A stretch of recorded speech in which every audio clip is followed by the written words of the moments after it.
Hey YouTube, welcome back. Today we talk about this question, which is, my opinion, really important question because I face this question.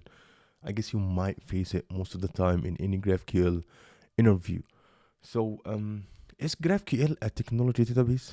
Because it have some maybe some people could think that or could thought that, specifically if they don't work on the backend. So, short answer, no, not at all. It's not a database at all. So GraphQL is not a database technology. It's a query language for APIs and runtime for executing those queries by using a type schema you define for your data. GraphQL provides a more efficient, powerful, and flexible alternative to the traditional REST API. So it's something you can change with the REST API, but it's not a database technology. It's not a database technology. It's a query language.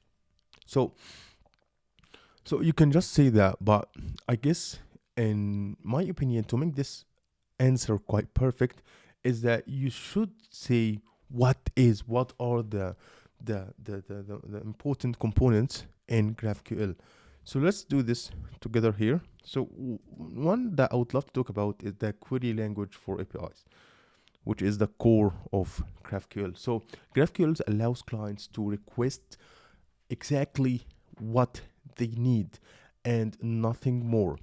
It lets you describe your data, ask for what you want, and get predictable results each time.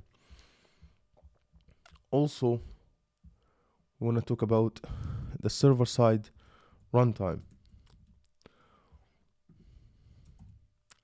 So GraphQL is executed on the server side. It parses, validates, and executes queries made against your API's data.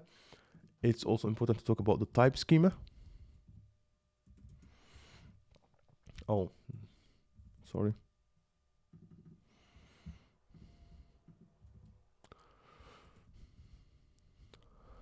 Type system, sorry, not type.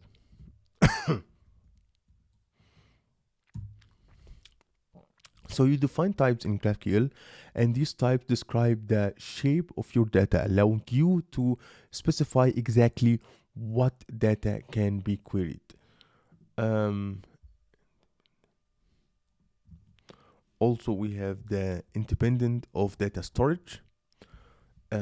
So GraphQL is agnostic about the data storage layer. It's not tied to any specific database or storage engine. It's purely a layer that sits in front of your data sources, whether they are SQL databases, NoSQL databases, or file systems, or external APIs, etc. Number 5, and this point is really important. Just this point is really important. And actually, I will put everything I'm saying in the description so you can just read it and just type it or think about it, whatever you want. So number 5, it's the resolvers functions. So in GraphQL, you write resolver function to fetch data. These functions retrieve data from whichever data source you want to use, making a GraphQL versatile in how and where it gets data. So in conclusion, while GraphQL can be used to interact with databases, it's not a database technology itself. It's more of an intermediary layer that handles data requests and delivery between the client and the server database. And that's it. So yeah, that's it for today's video, and I hope you like my content. If you like my content, make sure to subscribe and hit the notification bell so you'll never miss a video.